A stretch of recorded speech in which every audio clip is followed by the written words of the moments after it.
E aí, pessoal, aqui é o Yuri de Itaí, fundador da Lean VC e, de novo, na segunda temporada, host do podcast A Jornada do Sebrae Startups. Tô aqui para fazer um episódio super legal com duas mulheres empreendedoras, a Ivonete Guarino, da Vou Contigo, e a Daniele Miranda, do Aluga Mais, para falar sobre a jornada delas, como é que é ser uma mulher empreendedora, as dificuldades e desafios e a história delas que pode, de alguma forma, inspirar vocês a serem diferentes, fazerem melhor e, quem sabe, dar umas risadas também, se tudo der certo. Então, gente, meninas, muito obrigado por vocês estarem aqui mesmo. Obrigada a você, Yuri. Você Obrigada, é ótimo. Yuri. Tiraram um tempo do dia cheio de reunião para falar com a gente. E, para começar, eu queria pedir para vocês dois fazerem um pitch rápido da empresa de vocês. Não tem jurado, não é competição. É mais para a gente poder entender o que vocês fazem hoje. Começando pela Daniele. Show. Yuri, primeiramente, obrigada pelo convite, né? É um prazer estar aqui com vocês. E a Aluga Mais é uma solução digital para imobiliárias que atuam com locação e que tem o desejo de oferecer uma experiência facilitada para o inquilino e segura para o proprietário. Então, nós tiramos toda a jornada burocrática de dentro da imobiliária e transformamos esse processo num processo automatizado. Entendi. Bom, vamos falar mais sobre isso daqui a pouquinho. Legal. Ivonete, fala sobre a Vou Contigo. Meu Avô Contigo é um negócio desenhado de filha para pais. Eu sou filha de idosos e a gente nasceu para proporcionar liberdade e qualidade de vida para o público 60+, né? Pessoas que estão invisibilizadas pela sociedade. E hoje a gente faz isso conectando essas pessoas que querem se deslocar com motoristas que passaram por uma curadoria e qualificação. E a gente leva no médico, no mercado para passear. A gente acompanha para que eles tenham maior autonomia também. Entendi. Deixa eu falar um pouco sobre a origem de vocês e o motivo pelo qual vocês estão tocando esse negócio. Ok. Você já começou falando que eu tenho sou filha de idosos, então já tem uma coisa dentro de casa que te puxou para isso. Nós vamos falar sobre problema e validação em breve para aprofundar um pouco mais nesse assunto. Daniele, como é que você começou a pensar nisso e o que te puxou para esse problema, para você resolver o que está resolvendo hoje? Legal. Eu tenho uma trajetória de mais de 20 anos no mercado imobiliário. Comecei com 15 para 16 anos, né? Tive um período de amor e ódio durante 10 anos. Saí jurando que nunca mais ia voltar. Fui trabalhar como advogada, sou formada em Direito.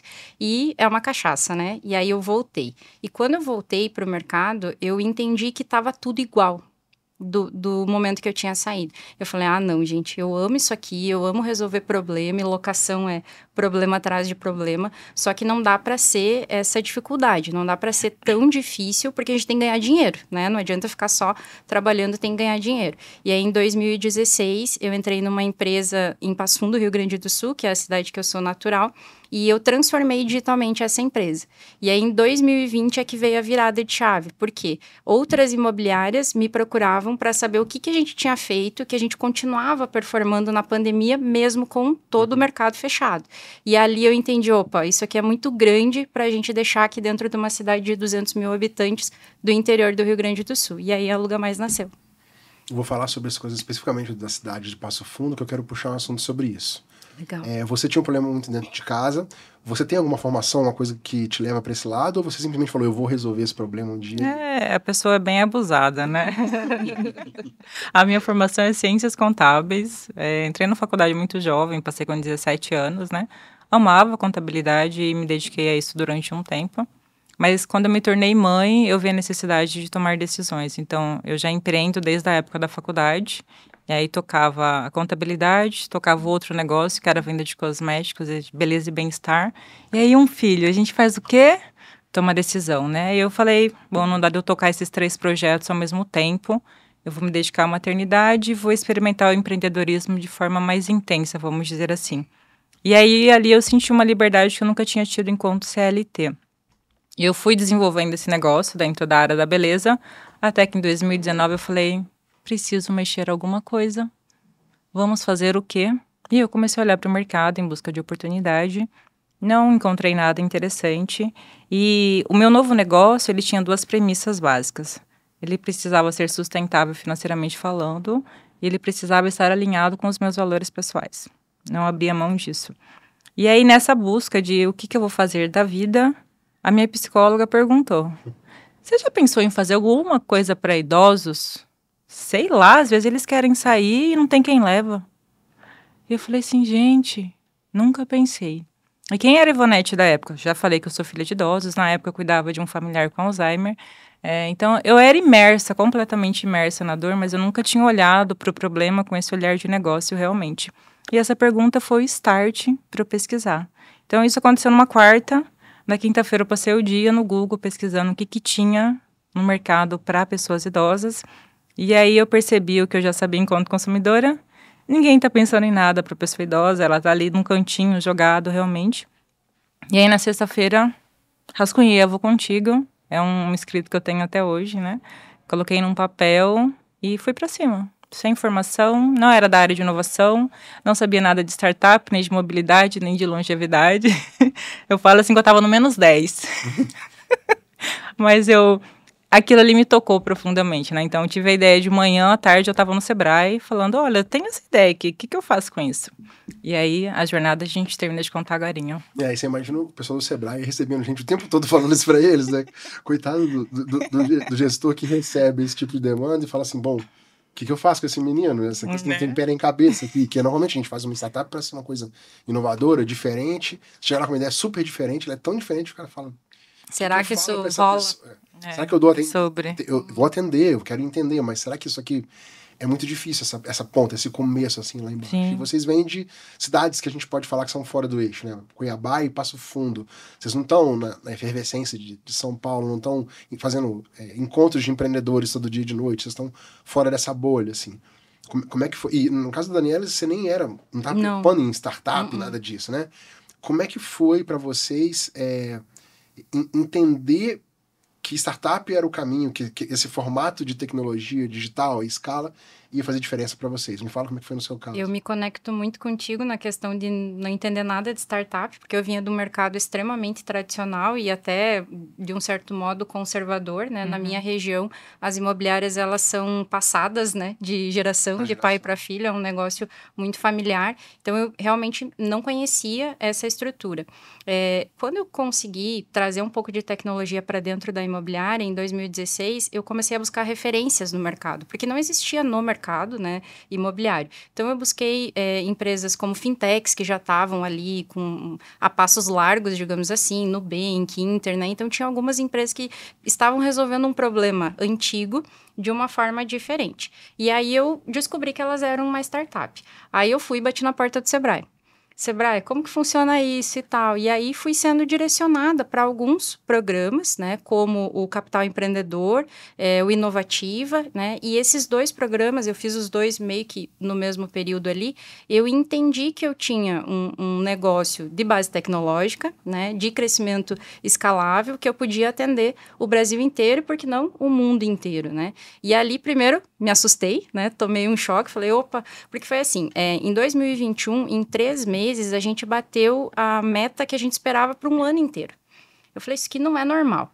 Tem alguma coisa diferente, né? Então, ali que eu entendi que eu não tinha um negócio tradicional, que não ia ficar lá na minha cidade e que eu precisava realmente investir em conhecimento para poder liderar esse negócio da melhor forma possível, né? Eu até sempre digo que no momento que eu não for mais capaz para ser CEO da Aluga Mais, eu quero e faço questão de trazer uma pessoa que me represente, mas que tenha os valores. Porque quando você falou da questão dos valores, isso para mim também era muito importante. Eu acho que criar um negócio só para ter um negócio, que é tudo lindo, né? As pessoas só olham o palco do CEO da startup, né? Eu falo lá que eu sou o CEO Severino. Eu faço de tudo e mais um pouco. Faço menos hoje, porque ele já me deu uns puxão de orelha, e aí eu parei de fazer tudo. Fazer tudo. Mas o que eu falo é que as pessoas enxergam muito como glamour e esquecem do trabalho que isso dá. E o quanto é importante ter esse apoio. Ter um apoio do Sebrae, de um órgão, de um mentor, né, que possa te ajudar a passar por essa jornada. Como é que é para vocês, assim, vocês se colocam naquele ponto lá de trás, né? Eu vou procurar o Sebrae, eu vou ler mais sobre isso. A gente sabe que tem muito conteúdo sobre startups, tecnologia, modelos de negócios escaláveis, por aí. Por que as pessoas não conseguem consumir esse conteúdo da forma certa? Por que é difícil você achar um conteúdo, consumir, entender, aprender? Por que é difícil aplicar essas coisas que todo mundo conhece e que depois que a gente passa pelo problema de resolver validar, etc. É tão fácil da gente entender, por que é tão difícil começar a entender esse jeito novo de fazer empresa? O que você acha? Eu acho que tem um excesso de informação disponível no mercado, né? Eu lembro que uma vez uma pessoa falou assim, startup, ela não morre de fome, ela morre afogada. Então, tem muita informação e, assim, não existe um jeito único de se fazer negócio. Então, você precisa olhar o entorno e ver o que se aplica para o seu caso, né? Por exemplo, ela queria desenvolver uma solução de base tecnológica, não tinha nada, ela foi olhar fintech. O que tem a ver com imobiliária, né? Então, é o famoso benchmark. Eu olho para isso aqui, o que dá para eu copiar e adaptar para o meu negócio. E aí, quando você vai na internet, você vê aquele oceano de informação, você fica, eu faço o quê com isso? E realmente você fica empacado. Porque é tanto conteúdo e a gente fica com uma obesidade intelectual, né? Tipo, cara, faz o quê? A operacionalização é muito diferente de você ter o conteúdo teórico. E aí só vem com a prática. Então, esse acompanhamento de mentor, que eu tenho as minhas ressalvas também com respeito a mentores. Vamos falar sobre isso. E ter alguém apoiando a jornada, que isso é uma coisa que eu sinto falta no ecossistema também. Então, a gente tem pontos da jornada que tem apoio, mas não tem alguém que pega na minha mão lá do dia zero e vai comigo até o IPO, por exemplo. Eu tenho um ponto aqui, e aí de repente eu fico perdida de novo, caçando a cordinha do paraquedas, aí eu encontro uma mãozinha aqui, eu fico perdida de novo. Então, é esse jogo meio que constante, sabe? Então, acredito que o apoio de um Sebrae da vida, por exemplo, facilita a jornada, mas é uma jornada muito penosa. Muito solitária. E como a Dani falou muito bem, é muito glamorizado. A gente fala, nossa, que legal, olha ela lá fazendo isso. Cara, é tanta ralação, é descer do salto, é gastar as mangas e trabalhar pra caramba. É verdade. E trabalhar, tipo assim, invisível. Porque às vezes você trabalha e você não tem nem pra família, né? Tipo, você corre atrás dos boletos. E você ainda trabalha com toda essa pressão emocional e muitas vezes é uma rede de apoio, porque muitas vezes a gente começa a empreender num sonho que a gente acredita, mas é tão distante, é tão transformador, que é difícil você encontrar pessoas que falam, putz, eu vou com ela, porque eu acho que vai dar bom em algum momento, né? Então eu falo, você tá doida? Eu não tive muito desses questionamentos, mas eu lembro que quando eu falei para uma amiga, eu vou parar com o que eu fazia, né? Eu era consultora de beleza da Mary Kay. Ela falou assim, amiga, você já tem um nome. Tipo, eu tava 8 anos. Vai começar do zero? E assim, eu era a garota Mary Kay. Eu tinha muitas clientes, meus clientes me adoravam, tinha um relacionamento muito bom com toda a equipe, né? E aí ela, você vai deixar tudo? Eu falei, vou, ué, nome eu faço de novo. Então, eu joguei tudo isso pro alto para começar do zero mesmo. E aí eu pulei do precipício, é uma coisa que eu não recomendo para os empreendedores fazerem, porque eu não tive planejamento para empreender. Então, eu tinha um negócio, eu tive uma ideia e eu já não estava feliz com outro negócio. Eu falei, para ele agora, congela e pula. O que vem depois não interessa. Não é recomendável, porque a gente fica com uma mão na frente e outra atrás. A gente fica sem cash e até certo ponto sem energia para investir no negócio, né? Porque a hora que os boletos começam a fazer pressão, você tem que se agarrar no propósito. E aí não dá, na minha opinião, de empreender por empreender. Tipo, vou criar uma startup porque eu quero ficar milionário. Eu acho que é caro demais. Se empreender para querer ficar rico é caro demais, sabe? Você tem uma coisa que você sentiu? Você já estava numa jornada de empreender, de ter uma imobiliária, trabalhar? Não. Você tinha uma... Eu era CLT. CLT, né? Eu era CLT, eu me aventurei assim também, eu era CLT. Mas eu acho que eu senti muito medo, e eu acho que a busca por conhecimento foi muito nesse sentido. Nessa busca por entender o que a gente tinha, eu encontrei muita coisa falsa, muita coisa, né, fake news, que não era real, muitas promessas milagrosas que a gente hoje descobriu que não tem mágica, não tem receita, né? Mas principalmente é o medo de não dar certo e de envolver pessoas, né? Eu fui trazendo, eu lembro assim que eu trabalhava, das 7 da manhã às 10 da noite para não contratar mais pessoas, porque eu pensava, e se esse negócio não der certo? Em 3 meses a gente precisava contratar mais pessoas, porque cresceu demais, a gente não conseguia atender os clientes, né? E aí eu pensava, não, eu tenho que atender, porque se eu contratar e não der certo, eu vou ter que demitir essa pessoa. Então eu tive muito medo, né, de prejudicar outras pessoas por conta disso. E eu fiz um movimento mais kamikaze ainda, né? Em 1 ano de operação, eu pedi para o meu esposo, que é sócio junto comigo, largar o emprego dele, que era a receita certa, né? E assumir de vez como CTO da empresa, né? Então, eu fui liderando o time e ele meio que à distância me ajudando, o time de desenvolvimento. Só que aí chegou um momento que eu falei, é o salto de fé. Ou a gente vai, ou a gente para o que a gente está fazendo. Porque a gente cresceu e chegou num ponto que estava muito bagunçado.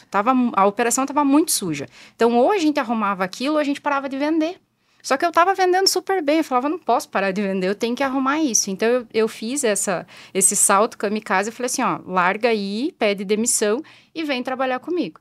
Então, as duas pessoas provedoras, né, não tinham mais uma receita fixa. Então, eu passei muito medo em relação a todo esse processo de crescimento.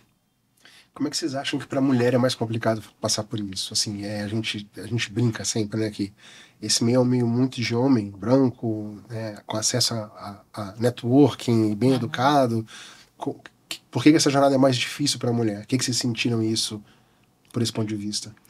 Meu maior desafio quando eu comecei a empreender dentro desse universo, porque era de uma bolha completamente feminina. E eu caio no mundo de startups, que é branco, masculino e cheio dos carimbinhos, né? Estudou em Harvard, não sei o quê, não sei o quê, não sei o quê. Eu não tinha nada dessas coisas.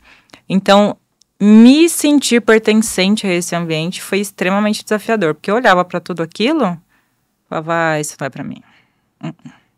Esse ambiente não é meu. E aí, eu tive a sorte, por assim dizer, que eu tive a ideia da Vou Contigo às vésperas da pandemia.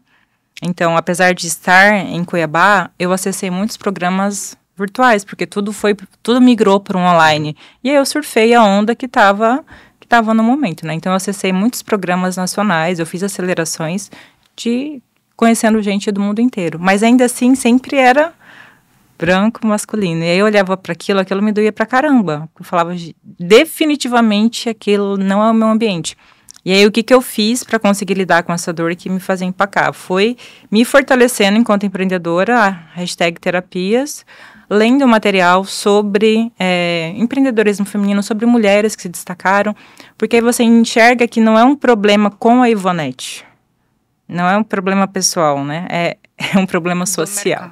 É um problema do mercado. Então, por assim dizer, nivelar isso de olhar para como outras mulheres tinham feito essa trajetória, que elas tinham enfrentado coisas iguais ou piores e que, infelizmente, uma mulher que quer ter sucesso financeiro e profissional, ela não é bem vista na sociedade, né? Um dos livros que eu li, ele falava assim, era Faça Acontecer, da Sherry, que é uma executiva lá do Google, do Face, e ela tem uma experiência em que entregam a mesma história para um grupo de, não sei se no mestrado, MBA, alguma coisa assim, entregam a mesma história para 2 grupos de alunos. Em um personagem era um homem, no outro era uma mulher. Era essa a única diferença. E aí todo mundo olhou, nossa, que cara genial, que visionário, que não sei o quê. A mulher, que isso, tá parecida, que não sei o quê. Tipo, a mulher descascaram. Então, assim, é para provar que é uma construção social. E aí você precisa se fortalecer, porque a construção social, ela demanda muito tempo para ser desconstruída. E aí você vai ficar esperando essa desconstrução acontecer. Então, o jeito que eu particularmente encontrei foi me engrandecer para encarar o problema de frente. E esse foi um dos maiores desafios que eu enfrentei. Uma forma interessante de falar isso, talvez você tenha 2 camadas de validação como empreendedora mulher. Você tem que validar o seu produto e se validar como empreendedora. Exato. Sim, eu já tive experiências... eu venho no mercado muito masculino, né? O mercado imobiliário é um mercado muito masculino. Mas eu achei que seria mais fácil no mercado de tecnologia, né? E aí, eu já tive experiências de, por exemplo, o investidor falar assim, chama teu sócio para participar da reunião. Eu falei, mas sou eu que trabalho essa parte, né? Sou eu que desenvolvo a questão de envolvimentos, de investimentos, sou eu que estou captando, né? Não é que a gente faz questão que esteja o teu sócio na reunião. Aí eu falei, por que será que ele tá me fazendo essa pergunta, né? Eu falei, será que ele não tá confiando? Na hora, tipo, a ficha não me caiu. Depois, o Rodrigo, meu sócio, entrou na reunião, não falou uma palavra, porque ele deu bom dia e boa tarde, porque quem, né, faria o processo todo seria eu. E aí, quando a gente saiu da reunião, ele falou, tu sabe por que ele me chamou para essa reunião, né? Aí a ficha caiu. Eu falei, cara, desmorona nesse não momento, acredito nisso, não acredito nisso. E aí entra a questão do planejamento, Ivonete. Quando você estava falando, me veio muito isso na cabeça. Se a gente não... Eu disse não para esse investidor. Eu pude dizer não para esse investidor. Mas se a gente não tivesse um planejamento, a gente não poderia ter feito isso. Se fosse lá no primeiro ano, a gente não conseguiria ter feito isso. Então, principalmente as startups que vêm bootstrap, essa questão é extremamente importante, porque você não vira refém. Você não vira refém. E a gente, enquanto mulher, parece que a gente é mais refém ainda. Porque parece que a gente está sempre pedindo um favor. A gente não está ali... Eu aprendi, no primeiro não que eu tive do investidor, que não foi esse, foi um anterior, eu aprendi o seguinte, que às vezes quem está perdendo a oportunidade é esse investidor. É essa pessoa que te fechou essa porta. E depois ela vai voltar. E isso aconteceu com a gente.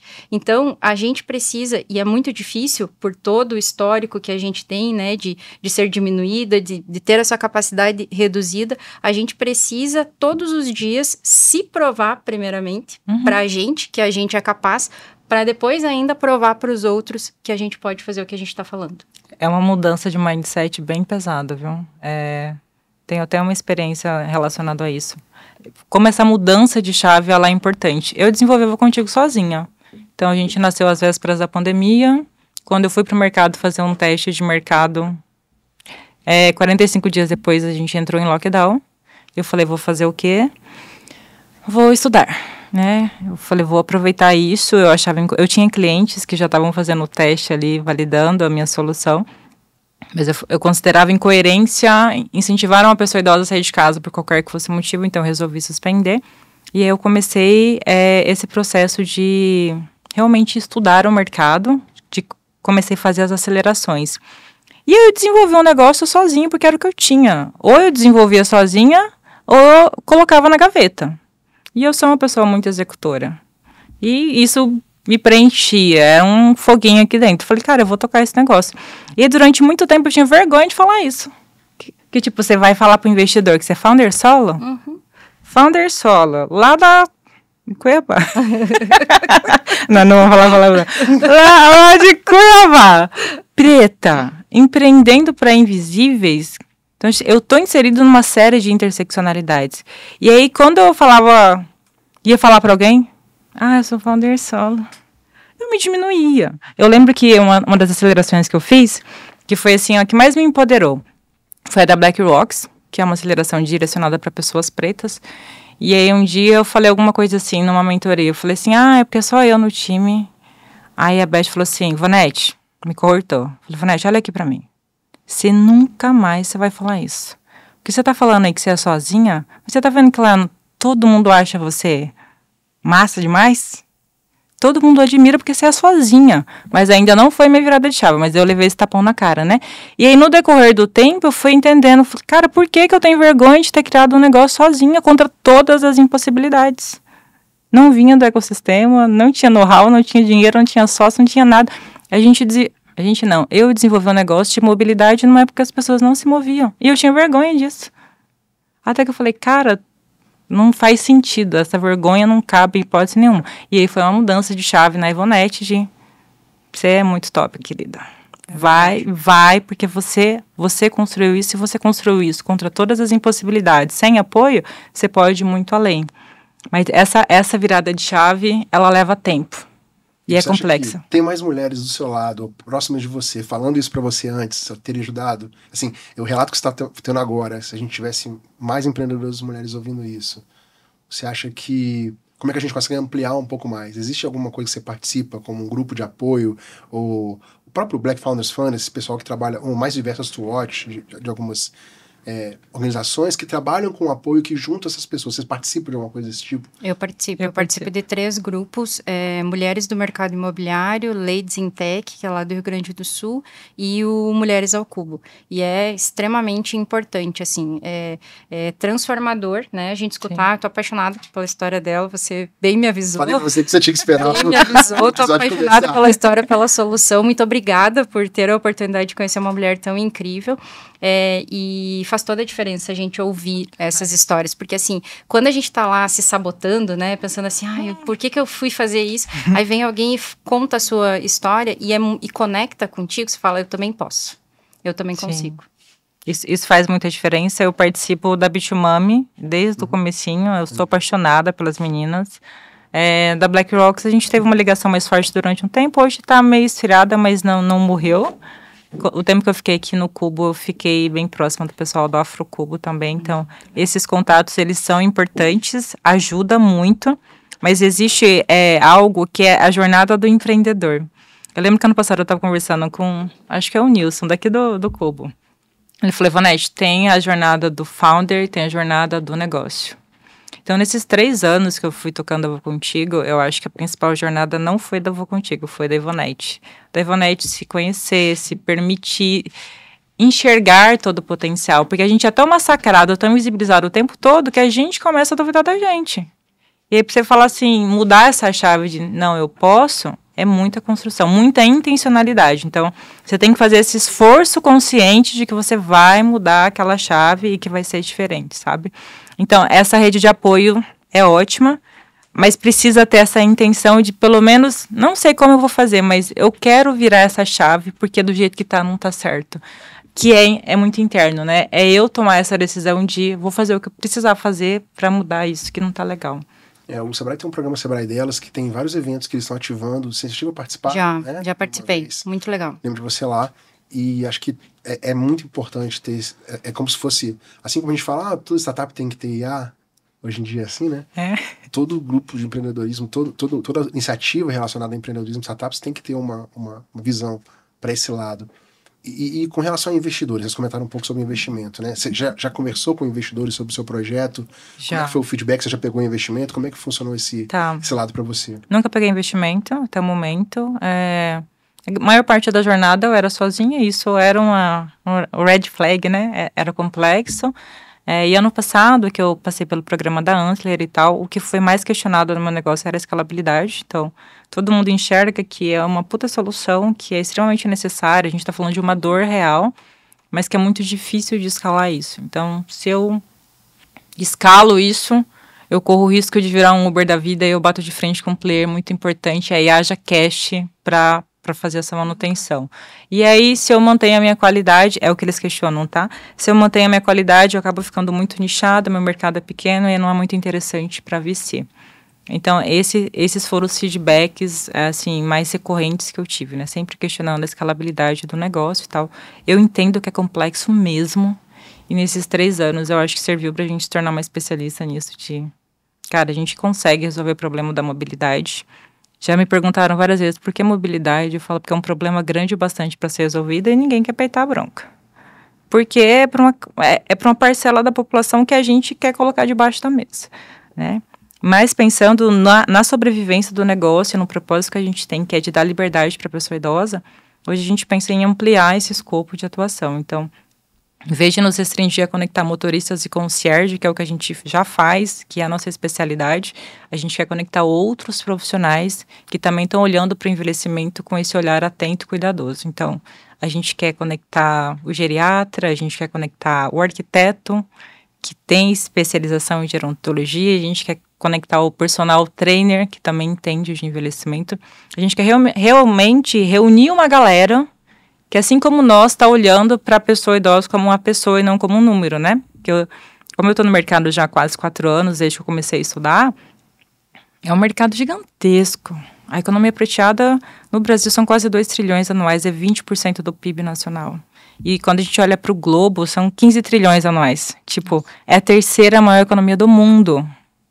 E ainda assim, é invisibilizada pela parcela da população, né? Então, as pessoas estão começando a olhar para esse mercado porque ele é realmente muito promissor. Mas eu quero, do meu lado, pessoas que entendem a potencialidade do mercado, mas que também não quer enxergar o outro como número, porque a Ivonete não sabe enxergar o outro como número. Para mim é uma pessoa que merece ser cuidada, merece ser respeitada. É uma pessoa que já fez tanto por nós, né? No mínimo que a gente pode fazer é retribuir um pouquinho desse cuidado, né? Então, existe esse movimento e a gente quer, sim, reunir essa galera interessada em bem-estar realmente. E não nos restringir à saúde. Essa é uma tecla que a gente tem batido, porque quando as pessoas ouvem falar de idoso, ela associa automaticamente à saúde.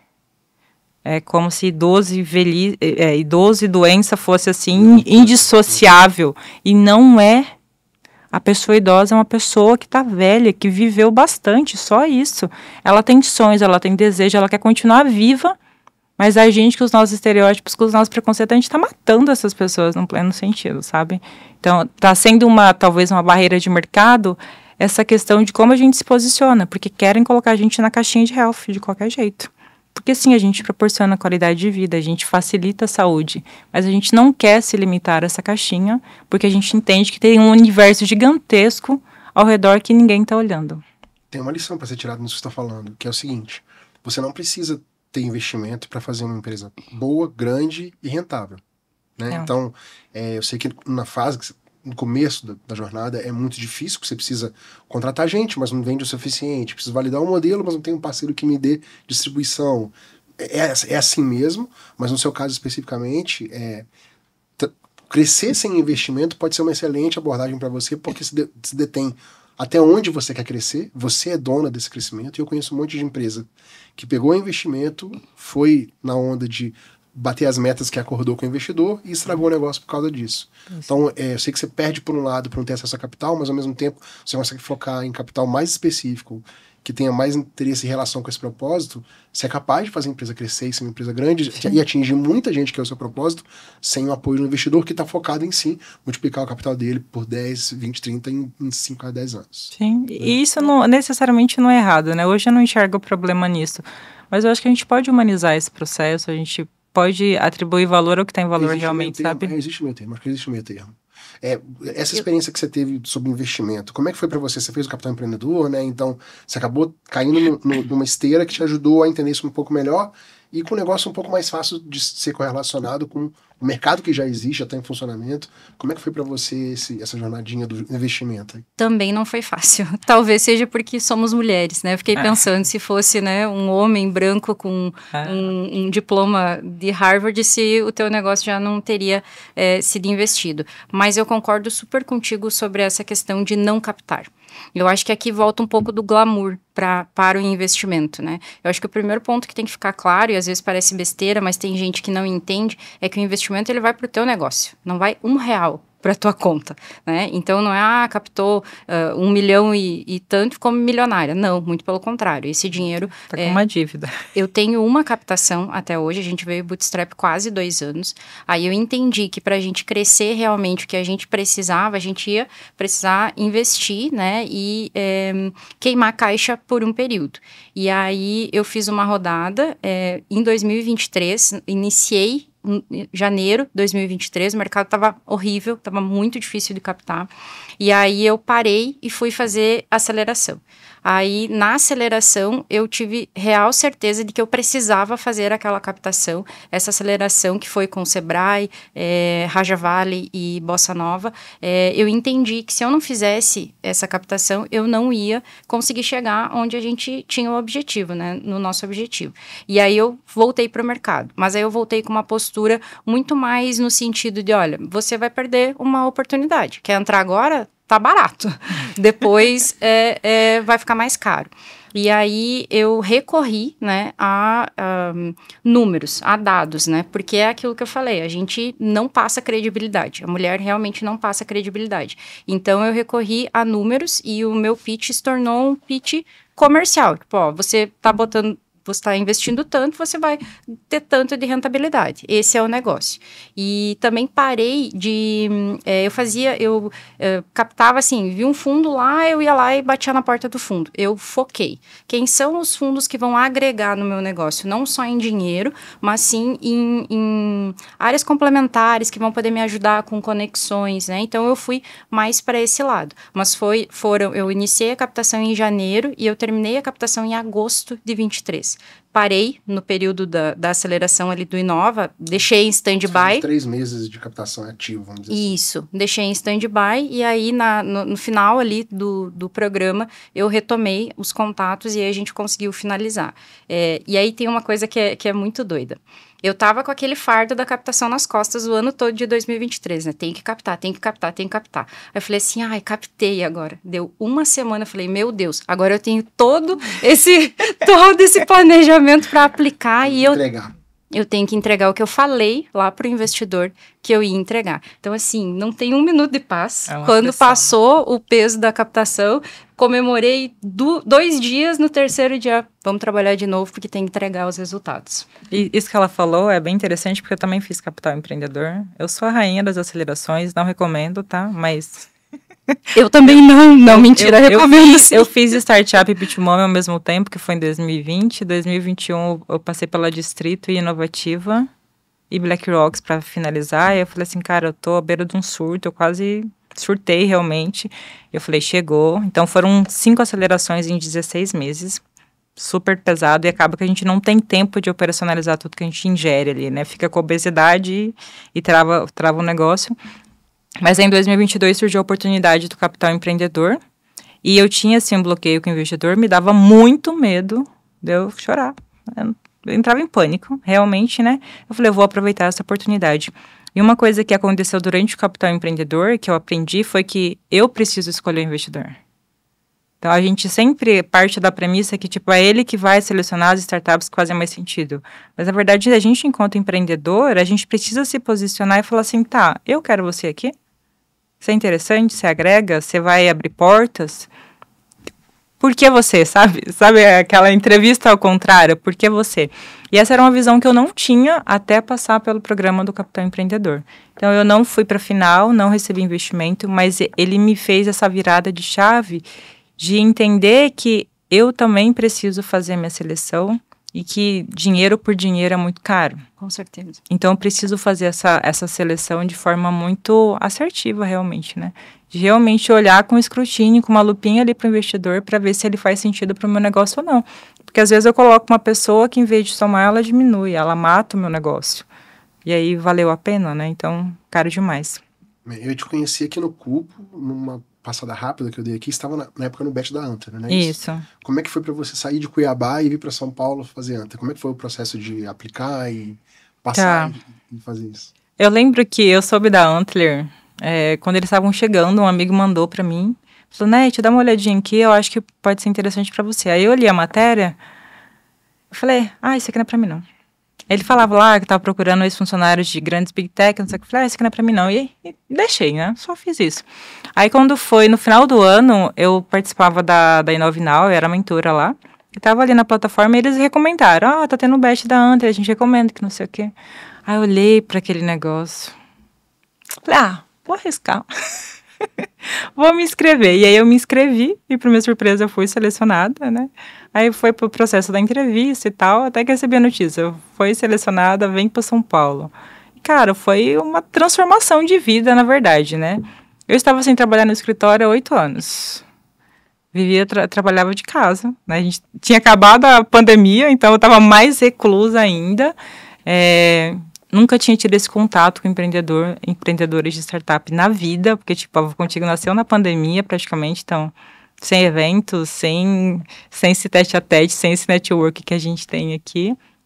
E nunca tinha passado mais que 15 dias longe de Cuiabá. E nunca tinha ficado longe do meu filho. Então, tipo assim, pensa numa mudança radical. Extremamente radical. Mas eu falei, eu vou. Falei, não vou perder essa oportunidade jamais na minha vida. Vou lá de coração aberto, vou viver a experiência da melhor forma possível. Não vim com o objetivo de preciso do cheque. Eu preciso viver a experiência, aproveitar o máximo que eu puder. E experiência é tudo isso junto. Tá num coworking, tá num grande centro, tá tendo esse contato com pessoas, tudo junto e misturado, né? E aí foi uma experiência muito transformadora, porque mudou as minhas referências. Eu tinha uma ideia, eu falava que eu não gostava de São Paulo. Já tinha vindo algumas vezes ao trabalho, sempre muito corrido. E aí eu voltei para casa chorando. Gente, eu preciso daquele lugar.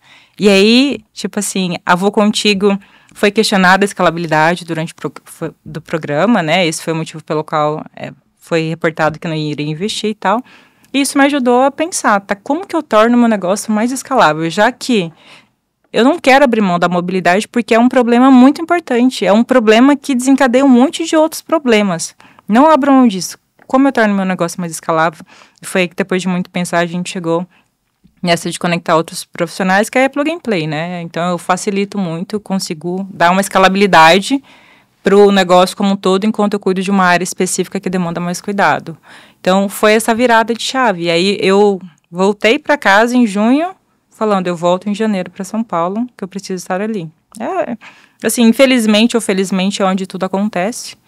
E aí, eu voltei decidida a me mudar para cá no comecinho de 2024. E cheguei com 12 dias de atraso. Falei que vim em janeiro, cheguei 12 de fevereiro. Você falou sobre escalabilidade, nós vamos falar sobre isso em mentoria também. Antes de eu pedir para dar uma opinião, queria te perguntar uma coisa. Você conhece o artigo do Paul Graham que fala don't scale to scale, não escale para escalar? Você conhece? Faça coisas pequenas primeiro. Acho que eu já li. Ele mais ou menos fala o seguinte, você precisa fazer um negócio, resolver em pequena escala para entender de verdade. O Airbnb começou no quarto dos designers que eram conformes do Airbnb. Sim. Muita gente tentou resolver o problema muito localmente. O Uber rodava em 2 bairros da Califórnia. E é preciso, antes de você pensar em escala, né? Você trabalhar em pequena escala. Fazer coisas não escaláveis. Funcionar, né? Coisas não escaláveis que funcionam bem. Então eu acho que não é o mentor padrão vai sempre te falar, mas isso não escala. O jurado de competição vai sempre te falar, mas isso não escala. Mas o processo de resolver o problema e pensar em escala depois é mais importante do que você chegar com uma proposta de escala de cara. Né? Sim. Hoje eu tô bem feliz com a minha... resolvida com a Tô bem resolvida com a minha jornada, de verdade, viu? Poderia estar melhor? Talvez, se eu tivesse uns carimbinhos, se eu fosse uma outra pessoa, se eu fosse preferencialmente um homem branco, tivesse 40 anos, eu tenho certeza que eu já tava beirando o IPO. Mas... tá tudo bem, né? Eu acredito muito na Vou Contigo, de verdade. Tanto é que quando eu tava na Antler, eu tinha a oportunidade de desenvolver outro negócio. Então, a gente tem um momento lá que a gente fazia... O nome da sessão era Pitch a Problem. A gente apresentava o problema que a gente queria resolver sem apresentar a solução. Eu falei, cara, eu tô super vermelha no público, não troco em hipótese nenhuma. A solução em si... tô ali laranja, a gente pode conversar. Então, eu me dispus a apresentar o problema que eu queria resolver e eu esperei que as outras pessoas se chegassem a mim, porque eu realmente não estava disposta a abrir mão disso. Então, eu gastei um tempo, por assim dizer, ali, passeando, no final das contas, né, mas sempre interagindo, fazendo conexões. Você foi uma dessas conexões. Mas o problema em si, beleza, eu não achei gente que topou abraçar o problema, que tipo assim... se sentiu entusiasmado com um problema como eu sigo sozinha. Já vim sozinha até aqui, vou continuar sozinha até o dia que precisar, sabe? E vou continuar tocando a Vou Contigo porque eu acredito que ela vai dar certo. Porque a gente tá resolvendo um problema que é real. Não tô inventando a doença para vender o remédio.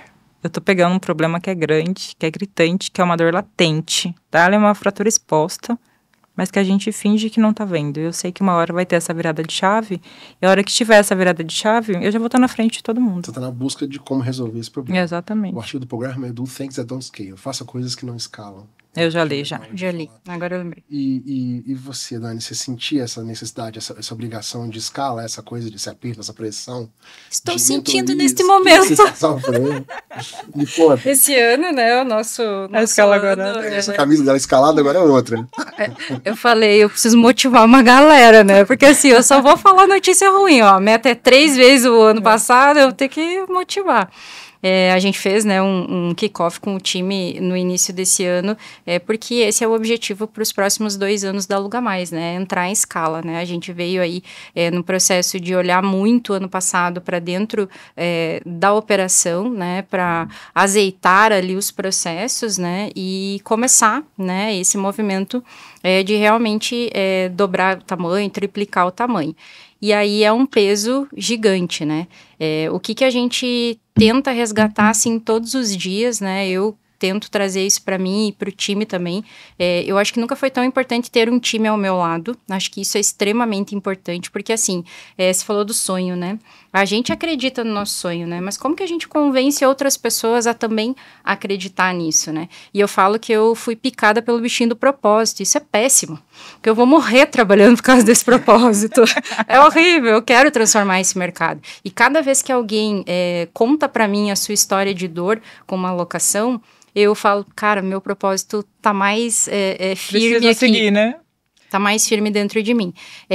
Falando já a questão mais prática, né, o que a gente tem feito para não sofrer tanto com essa pressão é ajustar processos, treinar time, engajar as pessoas, né, porque no meio do caminho as coisas vão acontecendo. Eu acabei de perder duas pessoas do time que eu achei que não ia perder, por motivos completamente alheios à minha vontade, à vontade da empresa ou qualquer coisa que a gente pudesse fazer. Então, a gente tem pensado muito em automatizar processos, né? Trazer a tecnologia para todas as pontas que a gente puder dentro da empresa. A gente conseguiu fazer um movimento de squads, onde a gente está interligando times, né? CS, suporte, tecnologia, né? O time de produto, desenvolvimento, para que a gente consiga fazer um ajuste mais assertivo, porque às vezes a gente criava um negócio com a nossa cabeça lá, chegava na ponta, o usuário dizia, nossa, piorou, né? E aí agora a gente está trabalhando nesse sentido, mas assim, a pressão existe principalmente por conta dos investimentos, né? Então agora não somos só nós na jornada, né? E a gente está trabalhando muito dentro de casa, assim, e prospectar grandes contas, né? Acho que esse é o objetivo. Então não dá pra gente ficar só no sonho, né?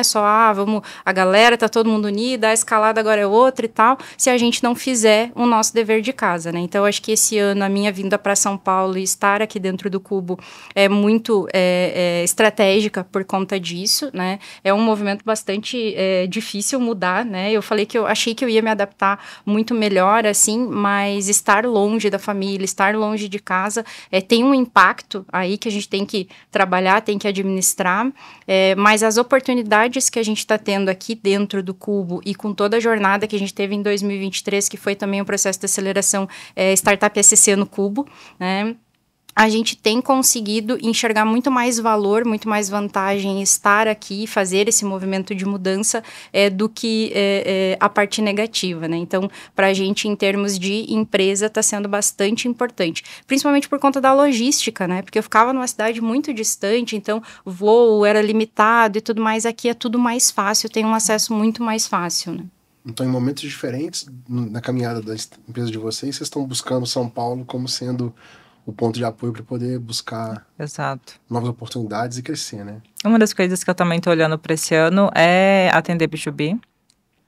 Tem uma dor que já é uma piada, já assim, não está validada completamente, mas pelas interações que eu tenho com as pessoas é muito válida. Que a gente tem uma geração chamada geração sanduíche, que são adultos que cuidam de pais idosos ao mesmo tempo em que cuidam de filhos de até 14 anos. E essas pessoas são força de trabalho. Então, elas estão lá e esse jogo de pratinhos que ela não pode deixar cair impacta diretamente a produtividade dessa pessoa. Ela falta do trabalho por causa disso, ela fica mal por causa disso. Então, é um problema social por conta de como as famílias estão constituídas, por conta de uma série de fatores. E não vai dar as empresas ficarem alheias a isso, né? Então, as empresas elas vão ter que olhar para essa geração que é uma força de trabalho muito importante neste momento, né? É aquela fase ali dos 35 aos 45 anos, a gente está no auge da produtividade. Então, a gente está desenhando um benefício corporativo para esses filhos que têm pais com mais de 60 anos. Esse é um canal que a gente conseguiu desenhar para atender o B2B, que todo mundo... E o B2B, né? Então, a gente... Como é que escala e o B2B? Né? Como é que escala e cadê o B2B? B2C é caro, que não sei o quê, né? Mas todos os unicórnios são B2C. Então, a gente está desenhando esse produto, estamos já nos finalmente, assim, de ajuste de uma precificação e tal. A gente já está conversando com o Sebrae para tentar uma POC lá no Mato Grosso. Vamos falar do assunto polêmico que vocês comentaram comigo mais cedo, que é o negócio da mentoria. Eu escuto muita gente falando comigo, cara, preciso muito de uma mentoria sua. E eu, durante muito tempo, muitos anos, eu atendi todo mundo que me pediu qualquer coisa e sempre fiz isso de bom grado. Não estou mais no esquema do give back, né? Quando você trabalha como empreendedor muito tempo, fez uma carreira, você começa a querer fazer um give back, que é, poxa, ganhei tanta coisa, vou começar a entregar um pouco e não, ajudar as pessoas entregando um pouco do que eu recebi. Sim. Hoje já passei o give back, agora eu tô no esquema do give first. É o seguinte, eu sempre converso, sempre vou te dar uma sugestão, sempre vou te ajudar, mas eu vou parar aí, porque eu tenho um volume muito grande de pedidos de pessoas querendo falar comigo sobre isso o tempo todo. Ao mesmo tempo, na pandemia, a mentoria virou um negócio enorme e a gente trata a mentoria como uma forma muito diferente, por perspectivas diferentes, de pessoas que têm interesses diferentes. Como é que vocês enxergam essa palavra, mentoria e mentor na jornada de vocês e como é que vocês veem hoje, como é que as pessoas enxergam isso? Quer começar, Dani? Eu tive experiências muito positivas e também não tão positivas, né? Mas uma das dificuldades que eu tive, eu também fiz esse processo de fazer várias acelerações ao mesmo tempo, né? Eu gostei muito das primeiras, eu falei, agora eu vou fazer várias, né? E é uma loucura, né? Sem fim. Mas o que para mim mais me atravessava era eu entender que eu era especialista no negócio e que eu sabia o caminho que tinha que ser seguido. E aí, quando alguém vinha e falava assim, você tem que fazer B2B, você tem que fazer B2C, você tem que fazer tal coisa. Eu ficava, mas será? Será que eu tenho que fazer mesmo? E aí eu lembro que foi no Inova, eu voltei para casa, a gente ia de carro, Florianópolis, Passo Fundo, então dá umas 6 horas de viagem, e eu voltei para casa e eu fiquei pensando assim, cara, essa pessoa tá vendo um recorte do meu negócio. Ela sabe o que eu falei para ela. Será que eu falei realmente que tinha que falar? Será que ela entendeu realmente o que eu quero fazer? E aí, como que eu vou pegar e vou trazer exatamente aquilo, vou chegar para o meu time e vou falar, agora é assim, agora a gente vai fazer dessa maneira. Então, às vezes, a gente vai, aquela você começa com o unicórnio e chega no final é um dragão, né? A gente tinha um unicórnio lá no início, fazendo uma analogia aqui com unicórnios, né? A gente tinha um unicórnio lá no início. E aí a gente falou com o mentor e falou, mas ajuste isso aqui. A gente desenhou uma asa do dragão. E assim, no final, a gente distorceu todo o produto. E aquilo já não faz sentido mais, né? A gente tá pegando ali uma série de informações e tá trazendo pro teu negócio, só que quem entende do teu negócio é você. E aqui agora, né, não querendo dizer que a gente sabe de tudo, muito pelo contrário, e eu amo educação, né, estar em contato com informações, só que a gente precisa entender que a gente entende do negócio. Tem coisa que vai fazer sentido e tem coisa que não vai fazer sentido. E eu me preocupo com essa banalização da mentoria, porque aí vem todo mundo porque está dando dinheiro, porque é legal, e vou criar uma empresa e vou ajudar empreendedores, né? Eu gosto de compartilhar a minha história com empreendedores, porque eu fui assim também que eu aprendi, né? Olhando para a história de outras pessoas, olhando para a realidade de outras pessoas. Mas nem tudo que dá certo para uma empresa vai dar certo para outra. E eu tenho uma péssima notícia. Só quem sabe é o founder. Só quem vai conseguir entender qual é o melhor caminho é o founder. E a responsabilidade também é do founder. Então, se der certo, se der errado, é você, né? O comprometimento do mentor é zero. É seu. O que você acha de fazer isso? Vocês deviam estar fazendo isso. Tchau. No caso de uma relação pontual mesmo, né? Eu não acredito em mentorias, né? Chega, conecta, fala uma coisa. Eu acho que é muito mais sobre perguntas que sobre respostas ou sugestões, né? Você queria comentar alguma coisa? Sim, esse excesso de mentorias, assim, acaba gerando, de novo, obesidade e a gente fica maluco. O que eu percebi no meu caso? Eu tinha muita sede de conhecimento, eu me sentia extremamente insegura e eu precisava dessas validações o tempo todo. Então, eu fazia mentoria pra caramba. E com cada mentor que eu sentava, ele me dava um checklist de coisa pra fazer. Assim, já não tinha muita coisa, né? Eu saía da mentoria com mais 50 tarefas pra fazer.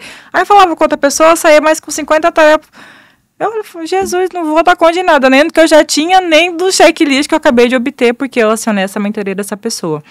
E aí, com o tempo, eu fui desenvolvendo o filtro, mas assim, a gente vai desenvolvendo com o tempo, depois de ouvir pitacos de pessoas que têm é uma visão muito minúscula do seu negócio, e é muito fácil você vir falar assim, Yuri, por que você não faz isso? Por que você não posta nas redes sociais 5 vezes por dia e faz a dancinha lá do TikTok? Você já pensou em fazer não sei o quê? Contrata uma social media como se você tivesse recursos, se tivesse condições de fazer aquilo, né? Como se você nunca tivesse pensado aquilo. Mas entre pensar e operacionalizar são duas coisas completamente distintas. E aí eu comecei a filtrar. Então, hoje, as minhas mentorias, elas são bem escassas. E eu eu priorizo e eu prezo muito por pessoas que estão comigo na minha jornada. Então, são pessoas que eu conversei lá em 2021, por exemplo, um dos mentores que eu tenho. A gente se conheceu em 2021 num programa de aceleração e ele me acompanha. Então, ele sabe da minha jornada e quando ele vai falar, ele não vem com 50 to-dos para fazer. Porque ele sabe da minha realidade e outra, ele é empreendedor. Ele sabe exatamente o que é estar com a barriga na beira do balcão. Que é uma outra jornada completamente diferente, né? É outro movimento. A pessoa, entendo de imobiliário, vou palpitar sobre o imobiliário, mas ele nunca foi empreendedor. E é muito diferente você ser um funcionário de uma imobiliária, você ser o fundador de uma startup que presta serviço para uma imobiliária. E se a pessoa não tem essa vivência, muitos deles não têm, vem te ensinar como que empreende, sendo que a pessoa nunca fez nada disso. Então, eu tenho as minhas ressalvas e a dica que eu dou para os empreendedores é seja seletivo e utilize bem o seu tempo. Porque o seu tempo enquanto empreendedor também é valioso. E o seu negócio depende única e exclusivamente de você. Porque o mentor vai ali, vai ficar 30 minutos, 1 hora contigo, ele vai embora e depois você faz o quê? É você que tem que tocar o negócio. E aí você precisa falar assim, isso aqui faz sentido ou não faz sentido? Eu levo para casa ou eu jogo fora? E às vezes tem que jogar fora. Ou pior, eu atendo o cliente ou o time que está aqui demandando de mim, ou eu faço o dever de casa, que é o que o mentor... checklist de 50 tarefas. É isso. Bom, para terminar essa quase hora de mentoria que vocês deram para quem está ouvindo, vocês têm algum livro, podcast, conteúdo que vocês querem recomendar para complementar isso tudo que vocês falaram, que vocês gostam ou que influenciou na jornada de vocês? Livros que eu gostei bastante de ler, Faça Acontecer, é direcionado principalmente para mulheres de negócio. Um livro que eu amei, que eu li ano passado, não é um livro sobre negócios, mas é um livro meio que biografia, que é O Ano em que eu Disse Sim, da Shonda Rhimes. E aí ela conta muito a jornada dela, que apesar do sucesso, ela ficava assustada com o sucesso dela. E uma coisa que eu percebi, que eu não vejo as pessoas falando, é que a gente também tem medo de sucesso. É completamente desconhecido. Como é um lugar de abundância, como é aquele lugar lá longe que a gente olha, né? Então a gente sente medo disso e às vezes a gente se boicota porque a gente está com medo. Então esse livro da Shonda me ajudou a me permitir mais coisas. Eu falo assim, ano passado eu falei assim, beleza, 2023 vai ser o meu ano do sim, tudo que der, minha barriga gelou, deu medo, eu falo, vai. Porque essas coisas que desafiam, óbvio que tem um filtro, né, gente? Mas essas coisas que desafiam são as coisas que também fazem a gente crescer. Mas para a gente crescer, a gente precisa se permitir. Então, assim, esse é o livro, meu livrinho de cabeceira, assim, que eu super recomendo, em especial para as mulheres empreendedoras. Legal. Eu acho que desde 2021, todos os livros que eu li são relacionados a startup e empreendedorismo, né? Então, todos os do Kepler, o Startup Enxuta, virou tema de casa, assim, ia lá e marcava com marca-texto e tal. Mas aí eu li um que eu trouxe aqui para não esquecer o nome, que se chama Código CEO. David Hollander, acho que é isso. O que eu achei bacana desse livro? Ele não é específico em um ponto, ele é como se fosse um compilado de toda a jornada de um empreendedor, né, de um líder. Então, ele vai em pessoas, ele vai em processos, em estratégias, e ele traz outros empreendedores que já passaram por aquilo, que é o que você estava falando, né? Para mim, isso é muito importante, né? Eu acho que não dá para a gente aprender com alguém que só leu sobre aquilo, né? Eu acho que a pessoa que teve essa vivência, que passou por essa dor, vai conseguir trazer isso de uma forma muito mais genuína pra gente. Então, esse livro eu recomendo porque ele é um compilado de toda a jornada de um empreendedor, de um líder dentro de uma empresa. Legal. Gostei da dica. Obrigado pelo tempo. Foi muito legal ouvir vocês. Me diverti. Aprendi. Check. Conseguimos. Acho que valeu o episódio. Então, bom demais ter vocês aqui. Boa sorte e sucesso para vocês na jornada. Obrigada, Yuri. Gente, é isso, mais um episódio do podcast A Jornada do Sebrae Startups. A gente se fala mais no próximo. Um abraço.